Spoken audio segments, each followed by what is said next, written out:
السلام علیکم ورحمۃ اللہ۔ دوستو آج ہم بات کریں گے بھومی آملہ کی۔ اس کو بھومی آملہ بھی کہتے ہیں اور بھوئی آملہ بھی کہتے ہیں۔ خیر بہرحال یہ بہت زیادہ فائدہ مند پودا ہے۔ اگر کسی کے لیور میں سوجن ہے، معدے میں سوجن ہے اور یرقان یا پیلیا ہوا ہے اس کو، یا پھر ٹائیفائڈ جس سے بخار آ رہا ہے یا ملیریا ہے، ان چیزوں میں بہت زیادہ فائدہ مند ہے۔ تلی پہ بھی ورم ہے تب بھی اس کے لیے کام کرتا ہے۔ کرنا آپ کو یہ ہے کہ اس کے پتوں کا باریک پاؤڈر بنا کر کے رکھ لینا ہے، اور 2 سے 3 گرام صبح خالی پیٹ پانی سے لینا ہے اور 2 سے 3 گرام شام میں پانی سے لینا ہے۔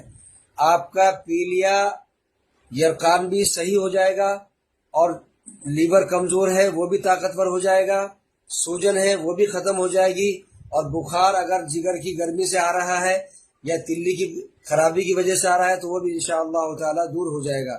دوستو اس کو بنا کر استعمال کیجئے اور ہمیں دعاؤں میں یاد رکھیے، اور اسی طرح کی اور ویڈیو کو دیکھنے کے لیے ہمارے انسٹاگرام پیج اور فیس بک پیج کو فالو کیجئے، اور ہمارے چینل MU انصاری 74 کو سبسکرائب کیجئے۔